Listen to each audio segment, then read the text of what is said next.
Kong for the last generation. On BakerMotor.com, the Republican candidate for governor. Have sexual relations with I realize that this is something he is We're not going to inherent. be able to solve our problems if we get distracted by sideshows and carnival barkers. One Republican, one Democrat, and you discuss the issues that matter in today's local, state, national, and global politics. Hosted by Steve Hickson with co-hosts John Stanberry and Franklin Chansey. This is Backfire. Hey, Cleveland. Welcome to another edition of Backfire. This morning we've got some special guests.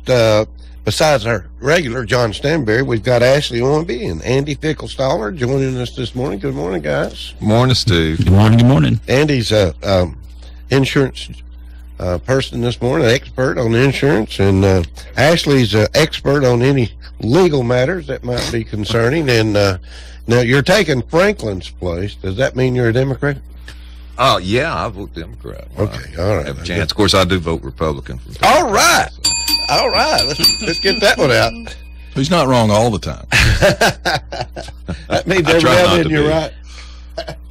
Oh, Lord, where are we going to start today? How about the Republicans getting aggressive with Hillary? Bless her heart. Well, how about Bernie Sanders getting aggressive with Hillary? Apparently, Bernie Sanders, who probably has an incredibly good voting record from the standpoint of the left's viewpoint of women's rights, is now a sexist because he used the terminology that he's used his entire political career about shouting, but apparently now saying the word shouting is a sexist comment towards Hillary. Poor Hillary. I just thought they just abused her, John. Well, I tell you that, and I'm serious about this from a political standpoint. If she's not careful, she's going to end up with apparently the only recommendation for voting for her is the fact that she's a woman. Well, I think that's where she is. I mean, why else would anybody even think about voting for her? I agree. She's only been Secretary of State. She's only served in Congress for, 10, 12 years.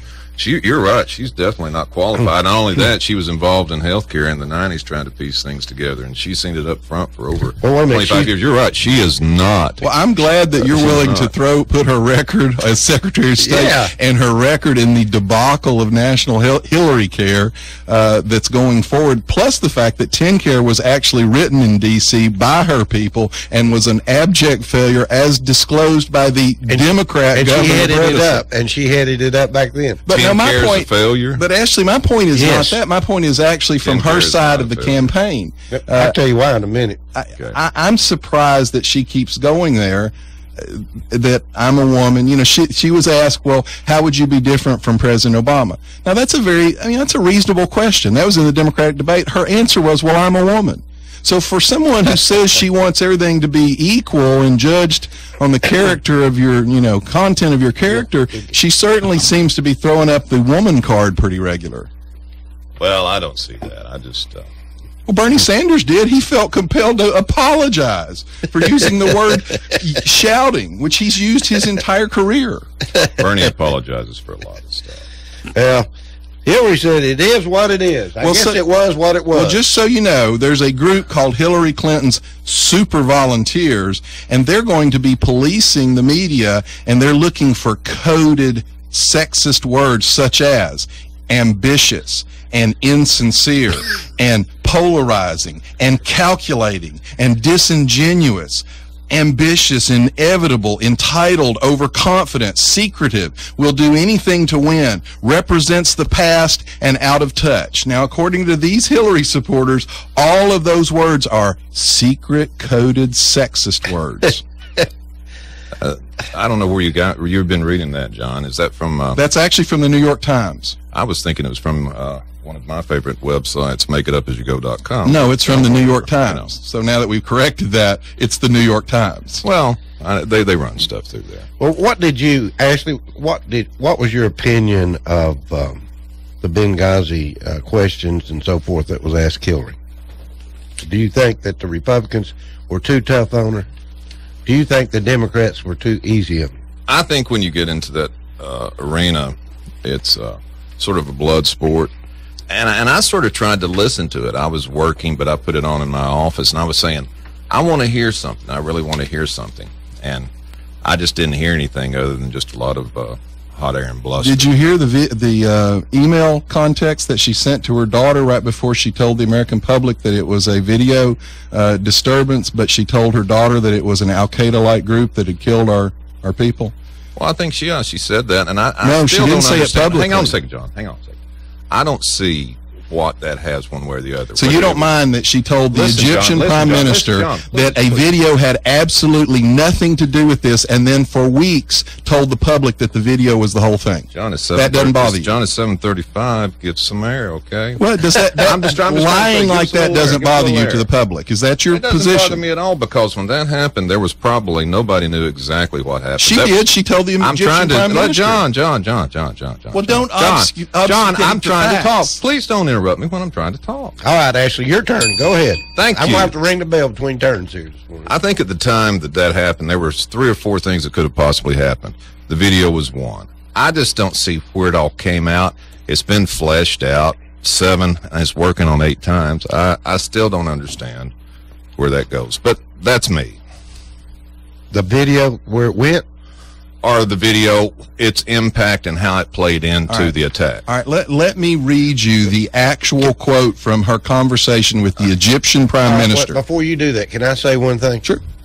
The reason she told these lies, which they were, is because she was hung up in the major lie that came from the Obama administration. It was 60 days until his election, and they were hiding this and covering it up. Now, John, go ahead. Now, this is an actual direct quote from State Department transcripts of her conversation with the Egyptian prime minister the morning after the attack. We know that the attack in Libya had nothing to do with the film. It was a planned attack, not a protest. Now, that's her direct printed words from the State Department transcript. And yet, for 2 weeks, she participated and actually looked at the victims' parents in the eyes and said it was because of a video, told one of the fathers, we will have the man that made this video arrested and put in jail for killing your son.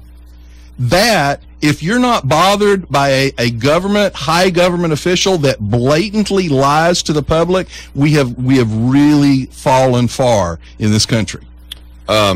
Briefly, I hate to say, for the past, starting the Bush administration, gotten accustomed to untruths. So it's Bush's fault. This is Bush's fault, This is too. not Bush's fault. I've gotten used to untruths. I've gotten used to even Secret Service agents, CIA people being outed by the government. I still don't see we sent those people to jail. John. You sent nobody to jail. Scooter And the Libby one you went put to jail. he did not go to jail. He was allowed to get out. The only thing he didn't Well, he get was a pardon. prosecuted, so are you advocating prosecuting Hillary for this lie? No, I'm advocating prosecuting the people that got us into Iraq, but that's another story. Well, how about the people that got us into Libya, Hillary and Obama? Well, I think Libya, we have a definite state interest, and We I still don't, collapsed that government. John, I still don't understand the particulars the next morning saying or really knowing what was going on with the attack. And it's an attack. So did she lie to the Egyptian prime minister? I have no idea. Did she say that? Are you conceding that she said those words? I have no idea, and I just don't. So even if she did, in the whole scheme of things, I'm sure one of the other 7, going on 8, agencies that have looked into it would have probably brought it up. There'd been some sanctions. There'd been something done. But what you're pointing out, John, we just got them from her hidden one email part system. and saying this shows everything. I don't think it does, because we got 7 or 8 other people saying it doesn't. Well, they didn't have access to these emails because You she do, hid though. those. You do. No, the government does now. The State Department finally turned them over 2 weeks ago. The government's After had it forever. years. 2 The weeks Accountability Review Board didn't have any of these statements, didn't even interview Hillary, didn't interview Patrick Kennedy, who actually she probably has now dumped all the blame on. She said it never got to her. Well, we know it got to him, and yet he was not even under the Accountability Review Board's decision-making process of someone to blame. But let me think. He and Hillary actually put the Accountability Review Board together. So it's not surprising that he wasn't part of their jurisdiction. John, if I remember correctly, that was out 2 weeks ago. If it's out 2 weeks ago, definitely the committee had it during the hearing last week. And from what I understand, yes, but not during. Can the I finish, John? John, please let me finish. Well, don't confuse the issue. I'm not confusing the issue. I'm trying to make a statement. Go ahead, Ashley. Your turn. Thank you, Steve. Gowdy, he said there wasn't anything new. There wasn't anything new. So if there was something new come out as far as this, they would have brought it out. But it's the same stuff they went over 7 times before. No, what he meant by there wasn't anything new is we all knew, and the public in the polls indicate that we know Hillary is a pathological liar. So there's nothing new there. You're right. I'm amazed how you can make statements like that and just say that about someone's Let me give you another statement. And I know and let me tell you something. Watergate Committee, all of the pertinent questions were asked by Republicans of a Republican administration. The fact that there was a secret tape system was brought out by Republican staffers. The fact that what did the president know and when did he know it was asked by our own Fred Thompson. The Republicans saw bad action by their own people, and they worked to stop it and punish the people there. The Democrats, and apparently you as well, are, if it's your guys, you're completely willing to look the other way as lies are openly and blatantly told to the American people. John, that was then. This is Hillary now. was on that committee. Hillary participated in the Watergate Committee. Let me. What's the lady's name that went on all the talk show radio? I mean, television? Susan Rice. Susan Rice. Why do you think that they allowed her to go on there and keep talking about it being a video on national television?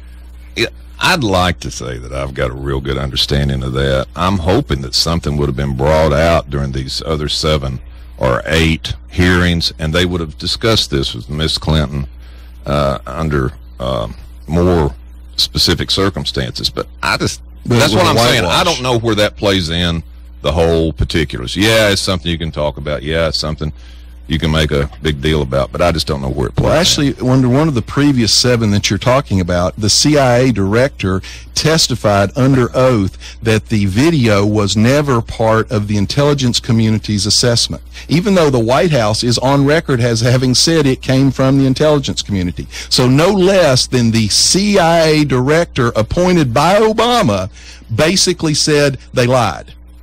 Well, John, that's what I'm saying. That doesn't bother you. That means a lot to you. It means a lot to me that Tennessee lost this weekend, but at the same time, I don't know, and just from hearing the hearings, I don't know where it plays in the whole big scheme. What do you think as Secretary of State? I'll ask this question. It was why didn't somebody get fired? No one even lost any salary.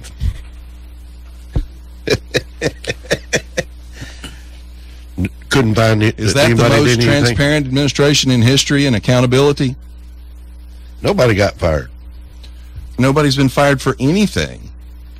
And never will be. And I've never really, and I don't know if you all have listened to this or not, but who was in charge of security for the State Department at that time, other than Hillary? Patrick Kennedy, apparently. We're not really sure because Hillary, even though Sidney Blumenthal, who had been expressly not allowed to participate in the government by the Obama administration, was able to get any email to her personally that he wanted, but over 700 emails from the ambassador who lost his life requesting additional security, Hillary says never got to her, and she never emailed him.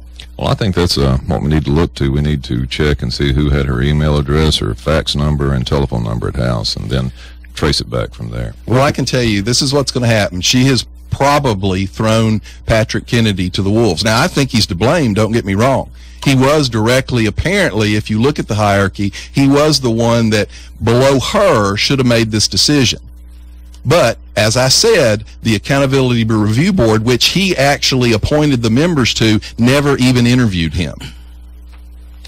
Well, as Secretary of State, I don't think she should have allowed Ms. Rice to get on the news network and start announcing these things, especially after what she said to her family in the emails that night or the night after.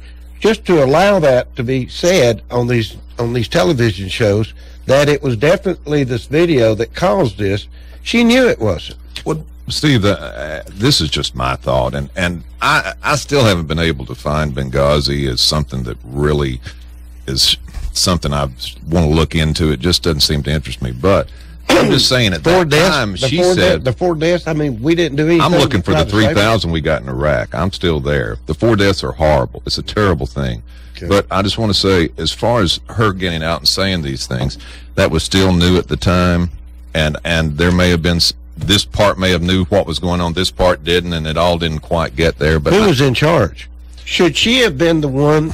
She didn't even speak to the CIA. She's in charge, but at the same time, you've got an investigation going on. You've got all people on the ground. Then why did they have Miss Rice out making this announcement a week after this? And I believe that's the same as now, I can't remember exactly, but when she's speaking about the videos, yes, yeah, that they've admitted didn't really have anything to do with it. And I believe Hillary said at the hearing, she was giving America bad information. I told everybody, listen, you need to be aware of this. You need to be aware of these things. Now, whether it was or whether it wasn't is something they needed to be aware of and be on alert about. And I think that's fair. Well, I'll just leave this with the public then, since there's a disagreement over whether it's bad for a highly elected government official to point blank lie to the American public. But you all think about this. The morning after, Hillary told the Egyptian Prime Minister that point blank the film had absolutely nothing to do with this, and then about a week later she looked Charles Wood in the eye, the father of one of the slain CIA defenders of the compound, and this is her actual quote, looking him face to face: "We are going to have the filmmaker arrested who was responsible for the death of your son." Now, if that's the kind of morals and ethics that you want, by all means, vote for Hillary Clinton. Well, did they ever arrest the filmmaker? Yes, they put him in jail for a parole violation for over a year. And by the way, that wasn't even the first video. The original video was called the Father John video, I believe. Then they decided that this video was a better one, because that's in some of the secret emails that we uncovered in the last month. Oh, well. Hi, Andy. How are you doing this morning? Oh, good morning. How's your coffee, Andy? It's warm. Good. When did he come in? Oh, gosh, Andy, I didn't know you were here. Good seeing you, my friend. Well, I was just trying to take it all in. Andy Picklestaller, ladies and gentlemen. Well, I'm just a with Jacobson Associates in the middle here, but I guess when you're wrong, you're better to admit your failures and ask for apologies. That's what it sounds like to me. Forgiveness. That's right. Yeah. So. I didn't hear anybody asking for any apologies. No, I hadn't heard that either. But I always say it's better to ask for forgiveness and permission, right? Let's talk about Obamacare. Let's switch subject a little bit. Oh. We've got Andy in here. We want to talk about Obamacare. I was hoping Franklin was going to be here this morning. He sent me a text and got you to come in, Ashley, and that's great. I love to see you and talk with you. You're a great. I was here about a year ago, and I think it was about a month or two ago. I finally recovered, so I'm ready. I'm glad to be back. The reason I wanted Franklin here this morning was to, I know he was bragging about his Obamacare insurance in his office, and I don't know. I think the insurance is going up. I got Andy in here because I was talking with him the other day about what was going on with Obamacare, and he started kind of filling me in. I said, I believe it's time you come back on the show a little bit. So, yeah, it's fun stuff. About ready to drive me crazy. But you mostly, if you just get on Facebook, I'm sure people are out there complaining about it. What is the official name of this insurance? I'm sure Obama's going to... Well, it's called the Affordable Care Act. Okay. Obamacare. Patients Protection Affordable Care Act. I'm a little confused. What is the Community Health Alliance, Andy? They're bankrupt. Oh, that's one of the state... That's a co-op. What happened with the federal law, it was encouraging competition, so the federal government allowed each state, organizations in each state to form what's called a co-op, with community something health insurance plan. In Tennessee, the Community Health Alliance was formed. They were given a $75 or $85 million grant of our tax money to compete against Blue Cross, Cigna, United Healthcare, and all those. After about 18 months in business, they can't make it, so they're shutting their doors. So obviously, now we'll get that $73 million back. Yeah, fat chance. Oh, so now let me see if I just want to make sure I understand this. They projected that they would lose $8.6 million, but instead they lost, what was it? Oh, that's right, $22 million. Yeah, I knew from the beginning it was going to be, kind of like smoke and mirrors. It's going to be impossible for a startup company to compete with, a Blue Cross, a Cigna, United Healthcare, just by sheer volume of business that they have. But they were nonprofit, so they had that going for them, right? Yeah, well. So they should have actually been in a more competitive position. Well, the problem is they don't have volume to negotiate discounts. I mean, it's all about, one, is staying healthy, but if you're going to have a claim, you want to pay the lowest price that you can pay, and they had no volume to negotiate discounts with providers. So is that why that nationally 19 out of the 23 co-ops are losing money? There was already an uphill battle. I mean, I think so. That's why South Carolina, the same guy that started Tennessee, they're out of business as well. That's correct. The same guy that started Tennessee's co-op started South Carolina's co-op. And it's hard. In Iowa and Nebraska's co-op went out. I think there was close to $800 million that we gave in those grants for co-ops. Can I safely say one thing? Until procedures have a flat fee put on them, they're never going to be able to get insurance in line. I mean, you can't go around and negotiate everything that's going to happen every day. No, I mean, here's what I get. Hospital to hospital. There's a lot of people want to blame the insurance companies. A lot of people want to blame the government. I mean, there's enough blame to go around. It's, the government's fault, insurance problem. It's our problem. It's just not one person or one entity that caused this issue. But the Affordable Care Act doesn't really do anything, in my opinion, to lower costs. Is what the intent. Costs in fact going up? Well, yeah, they're going up. Aren't deductibles Everything's going up?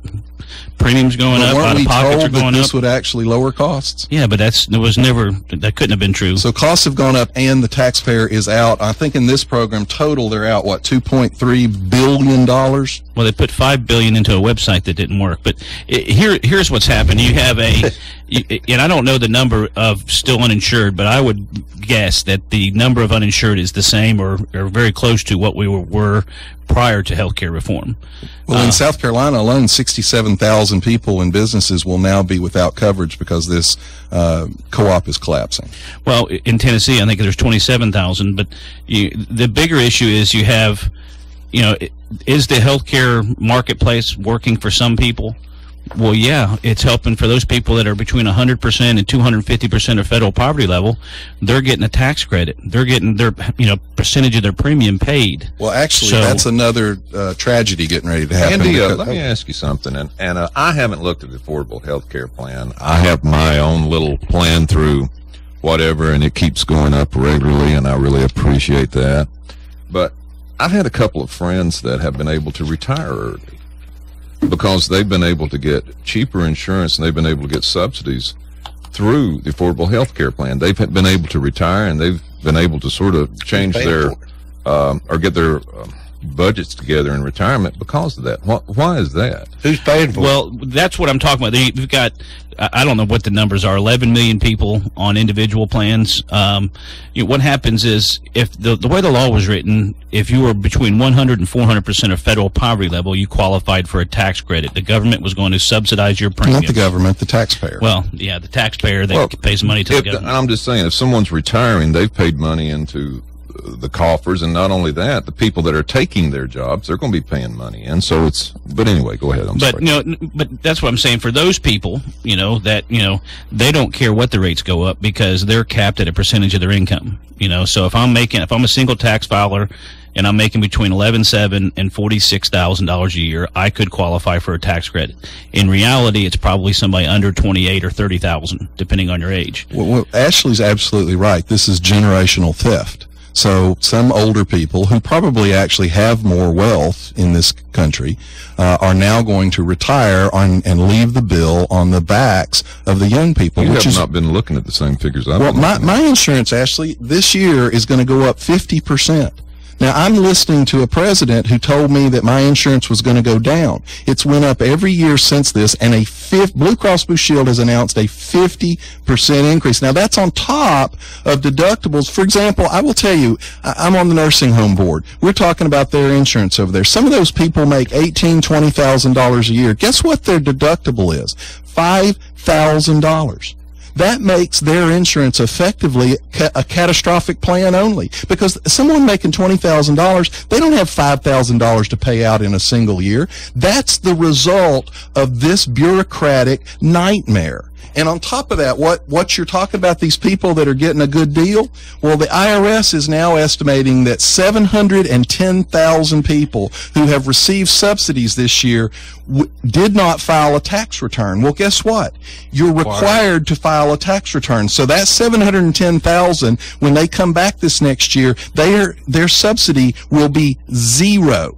And of that, there's another 760,000 who didn't fill out this form, this 8962. And apparently the form, now this is a quote from a teacher, a piano teacher. She said, it's enough to make you cry, that form. It was impossible to figure out. So you've got 1.5 million people who have gone out, gotten a subsidy, probably spent the money that the subsidy was based on, and now the IRS is actually going to come after them for back payment and put them in jail, possibly. Well, thanks, big government Democrats. All right, I want to let Andy talk some more. Let's talk about it. Well, I mean, and John's right. You know, Blue Cross is increasing their individual rates 50 to 90%. So wait a minute, 50 to 90%. I've seen somewhere in that range. Thank you. Is that Obamacare? Yeah, that's individual. That's on the marketplace. Individual plan. 50 to 90%. That's to pay for all these people that have retired. If I can, and I'm just saying. And if you look at the people retiring early, let's say we have to pay to get people to retire early. Well, somebody's going to be taking their job. Somebody younger is going to be coming in. Somebody younger is going to be paying. And I like to say that, well, I haven't had a problem. My insurances went down. No. Mine's went up every year. I've got the good individual plan through Farm Bureau, and it's amazing what I have to pay. But at the same time, you don't mind it going up. Oh, let me tell you, every time my wife and I look at it, we just close our eyes and say thank you so much. But the point is, I'm willing to pay that if it's going to be insuring other people. Who? Older people that don't need it? It's going to be insuring. The first thing is 9 million people that have been able to get on to the, and correct me if I'm wrong, Andy, it's 9 to 10 million that have been able to get on because of the Affordable Health Care Plan. And one thing that, and this is just me, we paid $200 million to get 2,000 jobs in Tennessee for Volkswagen. And I was so happy. I was so excited for that. We could have got 22,000 jobs in Tennessee, 22,000 jobs in Tennessee for zero if they had passed Insure Tennessee last session. Who pays for those jobs, Ashley? That money doesn't grow on trees. I know, and let me tell you, Governor Bredesen closed that same basic program because it was on the verge of bankrupting the state. Your Democratic governor. John, who paid for World War II? We were in a war with Nazis who wanted to invade and conquer the nation. World War II? You're going to compare a socialized medicine program to a world war where we were fighting for our survival. Folks, that's the logical difference between the way a Republican looks at the world and a Democrat. That is amazing. Well, no, I'm just saying there's things that happen. There are things that occur that we've got to pay for. Somebody had to pay for World War II. Somebody had to pay for somebody also had to pay for the blowout of the financial crisis of '87. That's how it goes. Well, actually, do we learn from mistakes? Yes, and I think we'll learn more when we start insuring everyone. You said that your insurance has gone up. Did the president say your insurance would go up? I think he did. No, I'm just going back. Now, let me do not go back and get to revise history. John.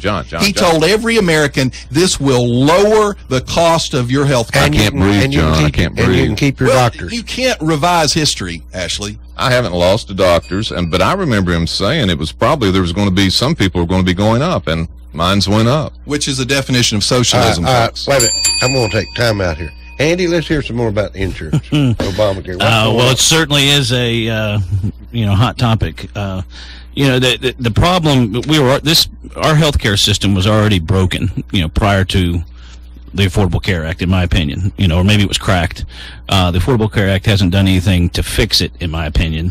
Now, we got people on the left that will highlight the successes of Obamacare, which is I can't complain, and I've got a problem with how it's paid for, but if I've got a 25-year-old person making, $18,000 a year that couldn't afford insurance. Now they can afford it because they're getting a huge subsidy from taxpayers, but the problem is you got people like Ashley or John or several of my small business, clients that don't have access to a group plan, that they're making too much money according to the government, and they don't qualify for a subsidy. I wish that was true. So according to the government statement, you're making X amount of dollars, and they're paying their share.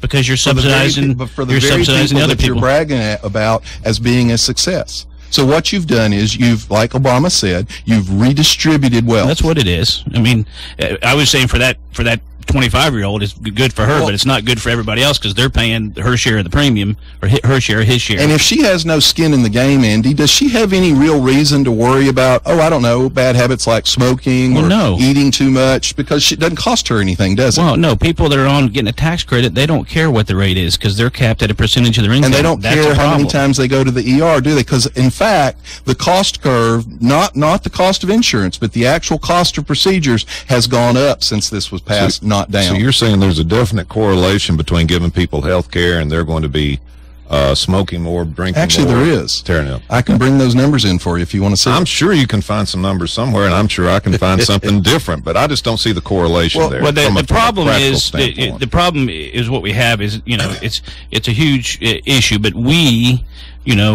as consumers don't know what stuff costs. Well, and before you go into it, I've got to interrupt everybody. It's time for us to take a quick break. Everybody stay tuned. We'll be right back. You're listening to Backfire with Steve Hickson. We'll be right back after this. You are listening to WOOP-LP, Cleveland, Tennessee. WOOP FM is a broadcasting service of the Traditional Music Resource Center, and we play America's original music. Check into cash. Need help paying for life's little emergencies? Get the cash you need today from your friends at Check into Cash. Get a payday advance today for up to $425. At Check into Cash, we make it quick, easy, and confidential. Get the cash you need now at Check into Cash. Visit checkintocash.com for the store near you. Borrowers often use payday advances over a period of months, which can be expensive. Restrictions apply. See store for details. Guns, guns, and more guns. That's right, folks. U.S. Money Shops has just received a large shipment of pre-owned Glock 22s, 23s, and the awesome Beretta 8040D Cougar. These guns are law enforcement trade-ins that start at just $379.99 while supplies last. At U.S. Money Shops, there's no shortage of guns, so if you're looking for a great deal on a newer pre-owned gun, then check us out first. Buy or sell or apply today, the better way at U.S. Money Shops. Visit usmoneyshops.com for the location nearest you. Hello, my name is Andy Figglestaller with Ed Jacobs & Associates. We are an employee benefit and insurance broker in business for the past 20 years. The new healthcare law, also known as Obamacare, has finally arrived. The law is complex and the choices are confusing. You have questions, we have the answers. It is our passion to find cost-effective solutions for every client. The solutions will be different for every person or business. Let our knowledge, experience, and passion go to work for you. Contact us today and let us assist you through this process. Our phone number is 423-473-0202, or you can find us on the web at edjacobs.com. Hey Whoopsters, this is Johnny B. Jonesy, and I'm located at the Check into Cash off Treasury Drive. That's next to the new Walmart, right between Cato's and the Tanner Company. Come visit me if you're in a financial pinch. We offer products all the way up to $425 on our payday advances, $2,500 on our title loans, and $4,000 on our line of credit. That offers the lowest rate guarantee, and we buy out titles anywhere, anytime. And that is 2314 Treasury Drive, Cleveland, Tennessee. And that number, 423-479-2166. New customers, mention Whoop FM and get cash back on your first loan. That's Check into Cash. Ka-ching! If you need a little green, Lending Frog is making deals. He'll lend you cash on any kind of wheels. Borrow just a little, or you can borrow big. Lending Frog is a new financial gig. It's hip to hop into cash. LendingFrog.com is making a splash. Dig it, dig it. Dig it, dig it.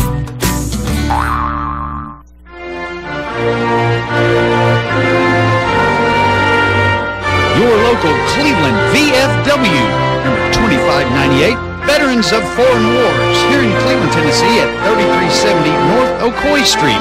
Now, a place for all veterans of our armed forces to join together for camaraderie with each other as well as other non-veterans in the area. Call the VFW today to see how easy it is for anyone to join. You too can ensure our veterans are respected in our community. Call now or drop in for some great live music on the weekends and see how easy it is to join your local VFW. 476-8442. That's 476-8442. Weekends live music now. Every Friday and Saturday from 9 to 1. Everyone and anyone over 21 is welcome. Doors open at 8. Bands play from 9 to 1 at the VFW. Hope to see you soon at the VFW.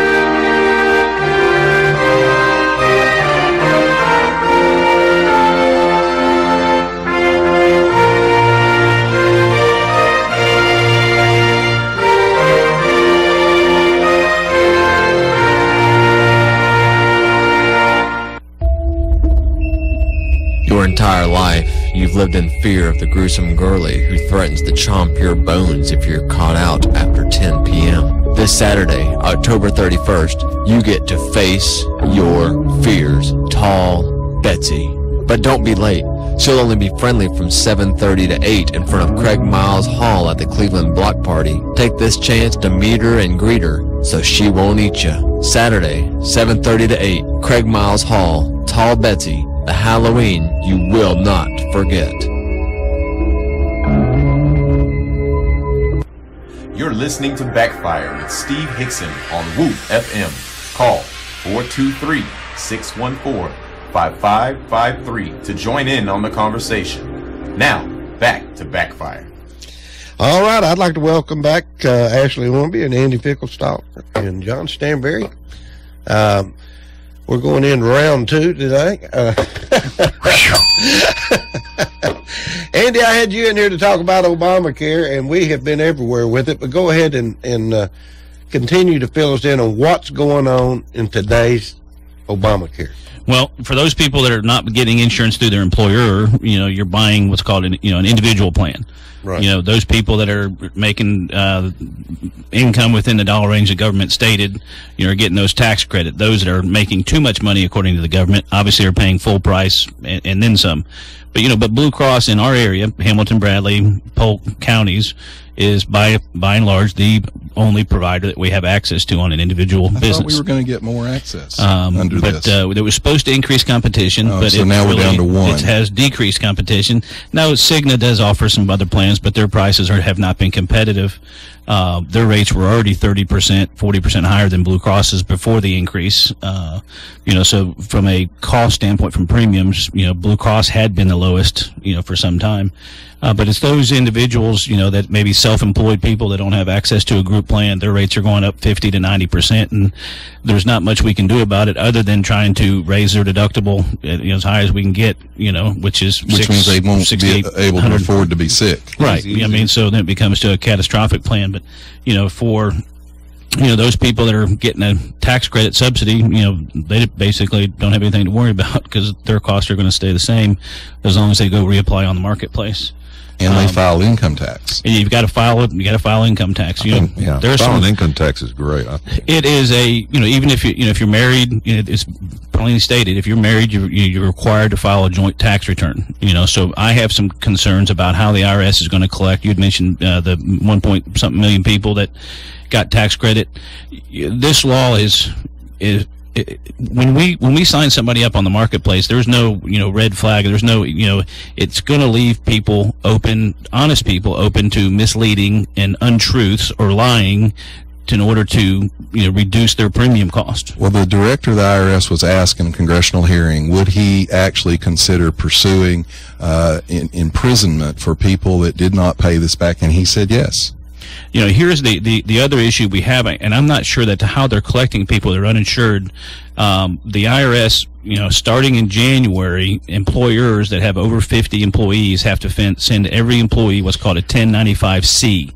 Okay, that's basically going to tell the IRS that that employer offered coverage to the employee, whether it was affordable, and whether that employee enrolled in coverage. What is the nickname for the 49? They've got a nickname for it now. They're calling it. I can't remember. The 49? They calling it the 49er Club or the 49 something. That's under 50 employees. I got you. Under 49, yeah. Yeah, there's a nickname going around. Well, see, what will happen is insurance companies like Blue Cross, if you have an individual policy, they'll be sending you what's called a 1095-B, which also goes to the IRS. That's what the IRS is supposed to be using to match up who's insured and who is uninsured. So I'm not sure that the IRS has even been collecting penalties on people because they haven't. This is the first year that those forms will be going out by January 31st. Plus, the healthcare law has been changed a million times since it was originally passed. The IRS can't keep up with what's going on before they got Obamacare. Well, they can keep up with a conservative political group. But it's a real issue. There's probably going to lead to more uninsured people, I would say, because people can't pay. Well, I've got a client that's paying $1,000 a month for a $6,000 deductible, and it's going to $1,500. It's $6,000 a year, and he's not spending $6,000 a year in healthcare, so.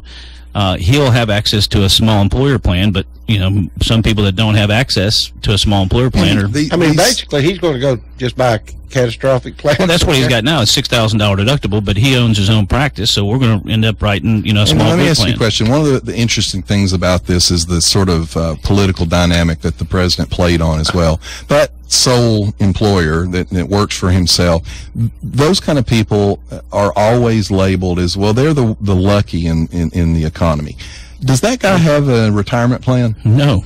So a sole employer, he's saddled with all these costs because he's supposed to be lucky, and yet he has no company that's going to give him any retirement. Well, he's also paying the employer half of FICA. Of his own employees. So he's providing it for someone else, and yet he has nothing for himself. So you wonder why people that own their own business work when they're 78, 80, 82 years old, because they have to. And yet that's the very group that President Obama and this type of redistribution hits the hardest. Well, I guess I'm probably one of the people you're talking about. I'm that individual person out here. You are too. I am. And I'm just saying, if and I'm paying more than I was paying before this got started, and I don't know whether it's related to this or not. I'm going to assume for all practical purposes it is, but I still think it's a great thing. We're able to get people insured, and I was saying before and during the break, one of my friends is a 75-year-old doctor in Chattanooga, really close friend. He is a Tea Party person. He, of course, like most Tea Party people, he does volunteer work with doctors with the health clinic in Chattanooga. He's seen the Affordable Health Care Act come through, and he's seen people that wouldn't have had insurance, if not for. And he says it works in certain situations. But Ashley, and that may be the thing. We need to tinker with it and get it where it needs to be. One of the problems here, Ashley, is we were told that all of those uninsured would have it, and as of the last research, we have the exact same number, millions of people uninsured now that we had before all of this. Why would anybody not be insured now? John, I don't understand that. Because, well, one thing, there is actual, we haven't even talked about the penalty that's getting ready to have about a 200% increase this year. It's going from $300 $695 per adult to almost $700. And the penalty is because, let's say you're a 25-year-old and you've got a job up here, you're a welder, let's say, somewhere. You think you're relatively healthy. Now, I may or disagree or agree with that thought process, but you say, you know what, I've got other things I want to spend my money on. And maybe it's not what most of us would think was a good decision. Maybe it's I want to buy a jet ski because I want to use that up on Parksville Lake this summer, but I'm not going to buy insurance. This plan forces that person to buy something, and that's why the Supreme Court decision was so important. It was the first time in history the government was allowed to force people to buy a on-the-marketplace product. That's incorrect. That's incorrect. When have they ever forced anybody to buy something? My mother, I believe it was Medicare, the Part B, she was required and was necessary. This was before Obamacare. This was years ago. She had to have a particular part of Medicare. She was required to buy as an A, B, C, no, you were required to have. I think you were, but there were other. She was required to buy. That. She was. If she had not bought it, there would have been some consequences, and I didn't look at it. We went ahead and got it. So that's something. Part B. Yeah, Medicare Part B is you purchase. It's $104.90. It's going up $50 a month, by the way, January 1. So even the Medicare people are. But that's a requirement that they were required to have. Yeah, if you don't purchase it, you're exposed. That's the point. You're exposed. There's a difference, Ashley. This was not you're exposed to something if you don't do it. We're going to put you in jail and fine you. I don't if you think they'd be putting people. The in IRS jail. commissioner was asked, and he said yes. The IRS commissioner, and I know this from my experience in federal court, the IRS commissioner does not determine who gets put in jail. Well, Ashley, who do the people trust when the commissioner of the IRS says yes? You're now saying, well, we should just discount the head of the IRS's statement. Well, he just part of the bureaucracy. I don't know exactly what you're talking about. We were discussing. He doesn't decide who throws people in jail. He runs the entire department. They hired thousands of new people just to enforce that provision. If I didn't pay any taxes and owed them hundreds of thousands of dollars, who would make the decision to come after me? Department of Justice. But who would instigate that? There would be an investigation done by the IRS. Okay, there it is. Andy, let me ask you a question. I'm looking at this Community Health Alliance. They paid out $8.6 million in claims while collecting $6.6 million in premiums. So they collect 6.6, they pay out 8.6. That's a $2 million loss, right? And yet they actually lost $22 million. So am I to read from that it cost them $20 million to pay out $8 million? That's what it sounds like to me. So that's almost that's basically what, a 60% overhead. Yeah, I mean, that's the federal government for you. Once again, thanks Obama, thanks Democrats. I don't think we're ever going to resolve this. What's going to happen to Obamacare in the future, Andy? Well, I don't know. It depends, I guess, what happens in November of next year. But I think it's going to be nearly impossible to repeal it. But can we afford it? Is it going to bankrupt the country? That's the other question. What would you do to fix Obamacare? If you could change 4 items, what would you do? I think we took the wrong approach. I mean, it's like we had an old farmhouse that the kitchen needed to be remodeled, and we just tore it down and rebuilt it. We should have just remodeled the kitchen, and then once we did that, we should have remodeled with Tinker Toys. And we should have rebuilt then did the bathroom. We should have taken it a piece at a time. The no pre-existing condition preventive services at 100%, I think are a good thing. We didn't need to totally overhaul. But we're in such a mess, now at least we know what the mess is. When we repeal it and replace it, and then we got another whole. It's kind of like, it's maybe a poor analogy, but it's kind of like Tennessee fans. Well, we'll fire Phil Fulmer, which is not going right. Well, you fire him 8 years later, you're still in the abyss. So how long is it going to take us to get back from where we're at? I can tell you one thing: employers are going to limit the amount of money that they're going to put into healthcare. They're going to limit it. That's what's going on right now, and the employees are going to get stuck. Well, I'm seeing people losing their dental benefits. I think the program that employees had, the program that employees had with their employers was a better program than they've got now. Yeah, we haven't seen any large employers drop their plan and pay the penalty. But they are dropping vision and dental. But they're dropping other benefits. But what we're doing mainly is we've had to do this is outside the box. We're raising deductibles out of pocket to catastrophic plans and putting in what's called an HRA, where the employer says, hey, I know you have a $6,000 deductible out of pocket, but we're going to reimburse the first $1,000. Which increases his overhead, which means he will charge consumers more. Right, which all rolls downhill. Can I make a suggestion? Sure, go ahead. As far as improvement where it needs to go? Go ahead. Same route as Medicare.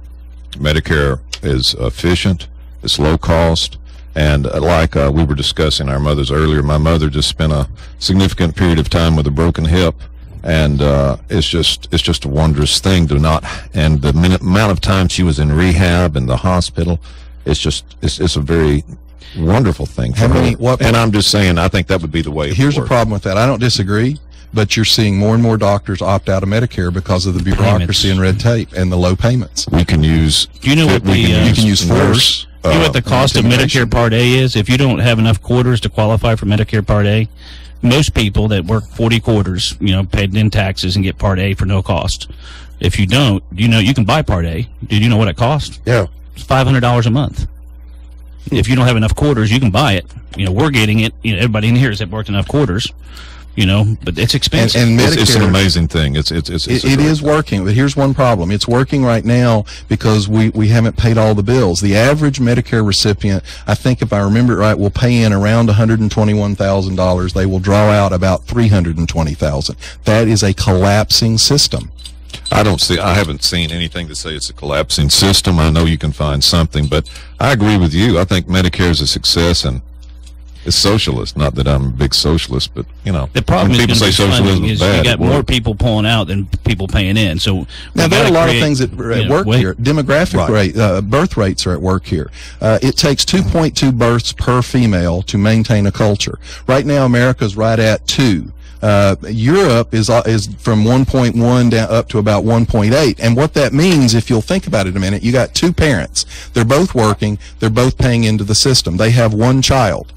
They both retire, which means they begin to draw out of the system. So you now have 2 workers come out of the system, start withdrawing, and they've only been replaced by 1 worker. It's a collapsing system. That's a very good point.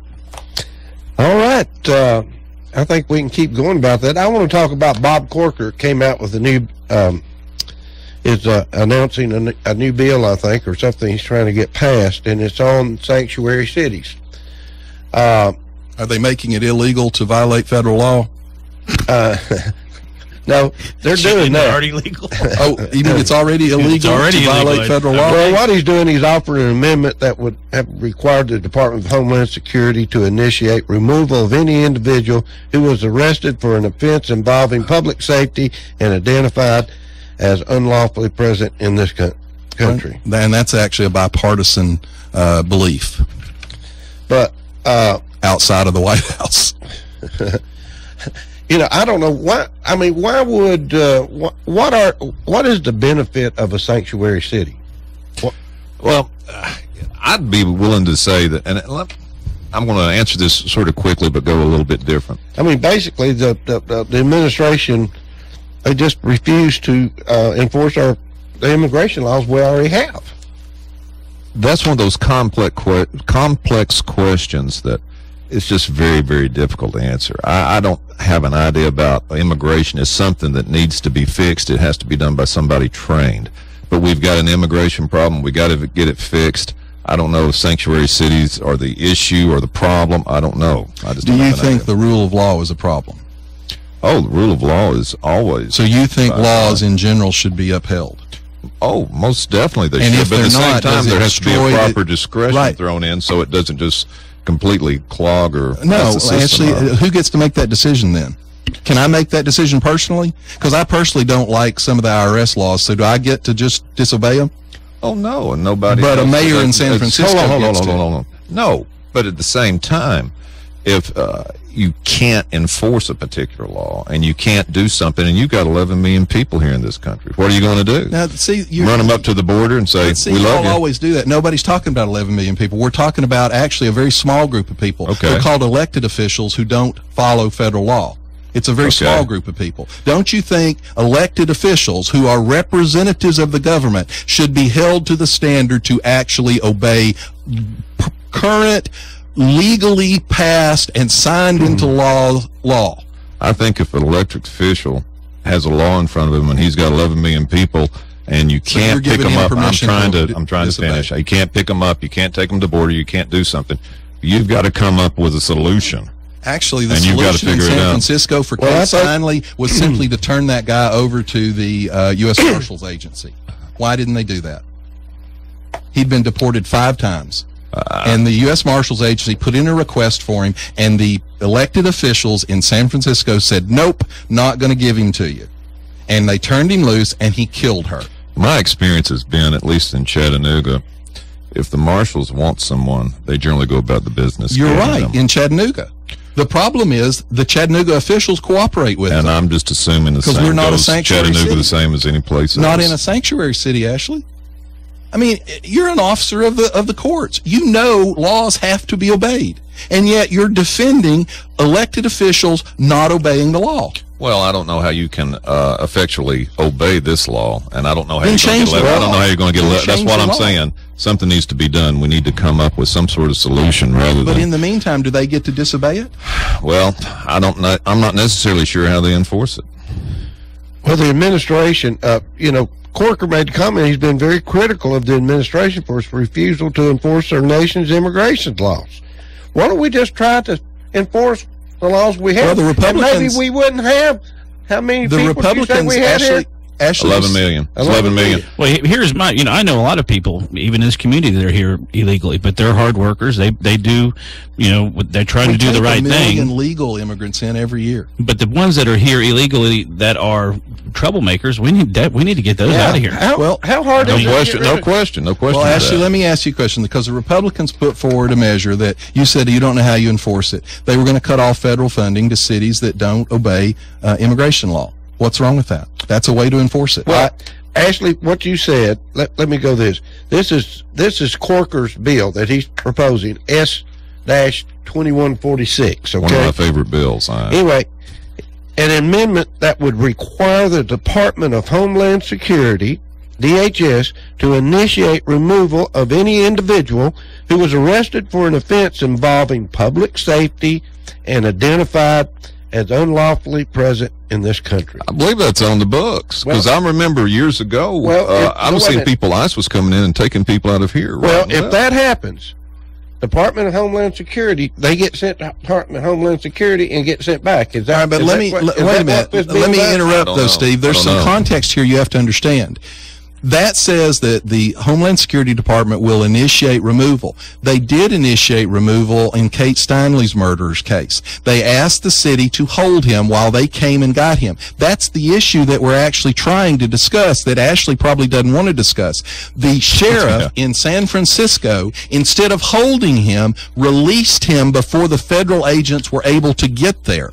That's the problem, and that's where the sheriff violated federal law. He's now in violation of federal law. He's a criminal as far as I'm concerned, and he's directly responsible for Kate Steinley's death. Well, his argument was his jails were full and he couldn't get them to come get them, so that's what he did. He started releasing the baseline argument that the whatever they call their council out there in San Francisco is, we're a sanctuary city and we're not going to turn them over. We are not going to obey federal law, is what they're saying. I don't know if that's necessarily what they're saying. Go last week and listen to the lady on John, I know that's what you're saying, but I don't know. video. But I don't know if that's necessarily what's being said. Well, she said it point blank last week. All right, we got 2 more topics to cover in 3 minutes, so I don't know how we're going to do it. I want to talk about Planned Parenthood, Chief. What do you think about the Planned Parenthood situation that's going on today?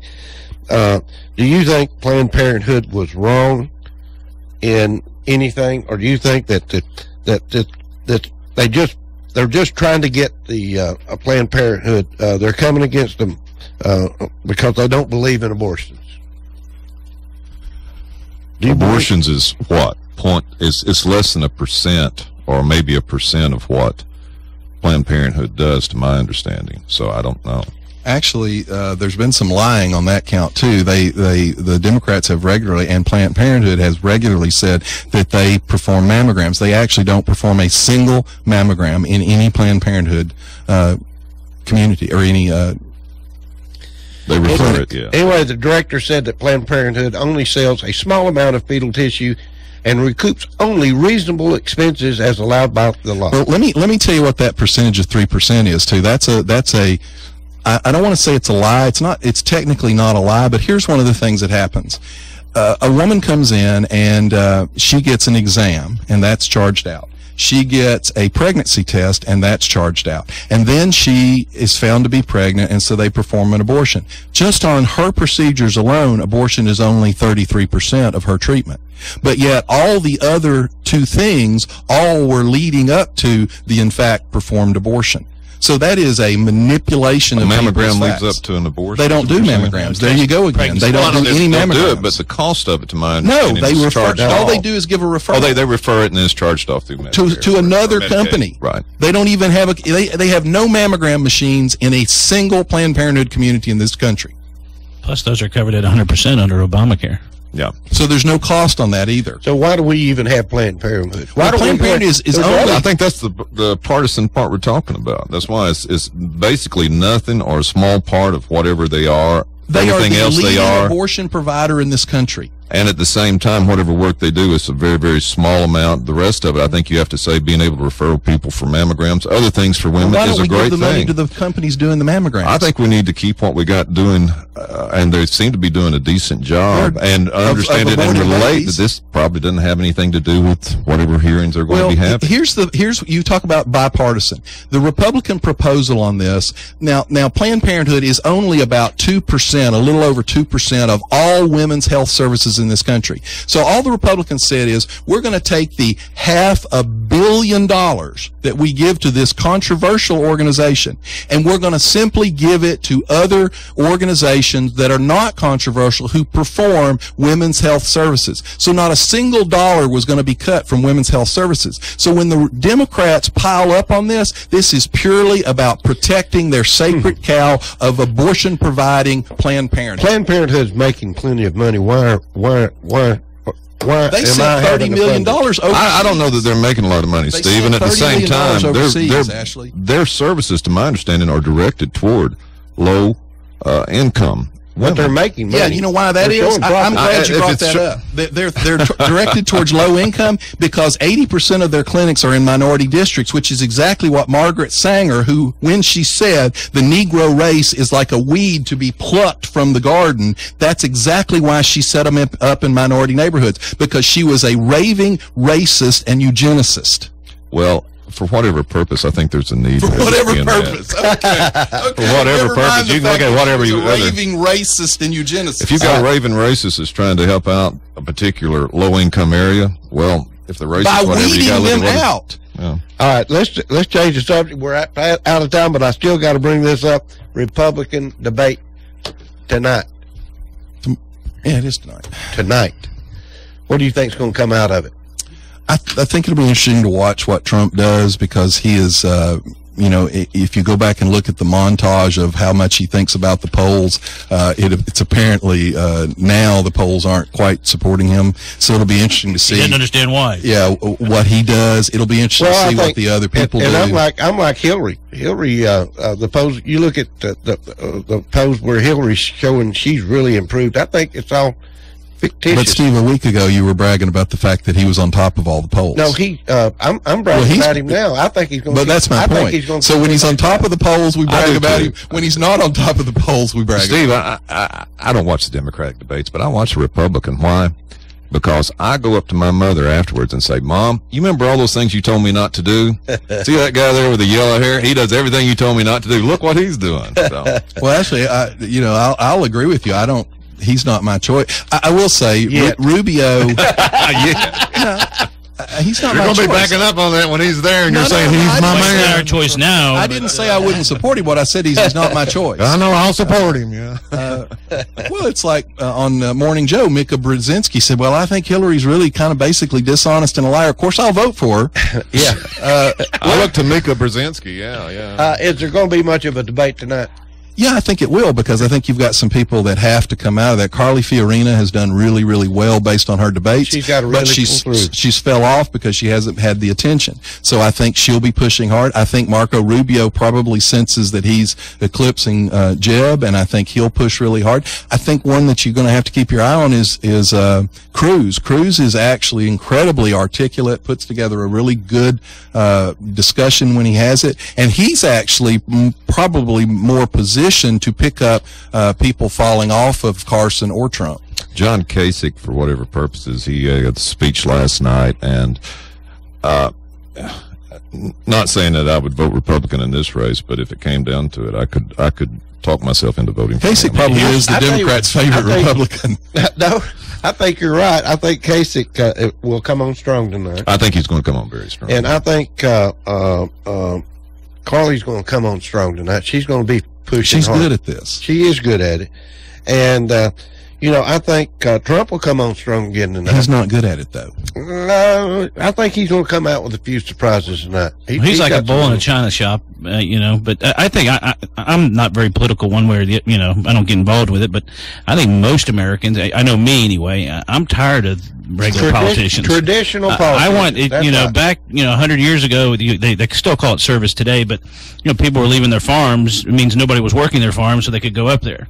Well, now they go up there, they don't ever come back. Well, that's and one of 40 years Republicans have pushed for years, and even on a local level, we need term limits for that very reason. We just because when you have a job to come back to, when you pass a bill, you consider, how is this bill going to affect what I do at home? Once you quit that job at home and you become a career politician, you don't care how it affects back home, because you're not back home anymore. I think that makes a lot of sense. But so I'm like the establishment. I just don't want somebody that's been up there forever.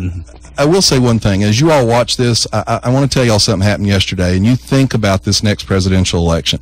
Bill Killian, the U.S. Attorney for Eastern Tennessee, spoke at Rotary Club yesterday, and he spoke on domestic terrorism.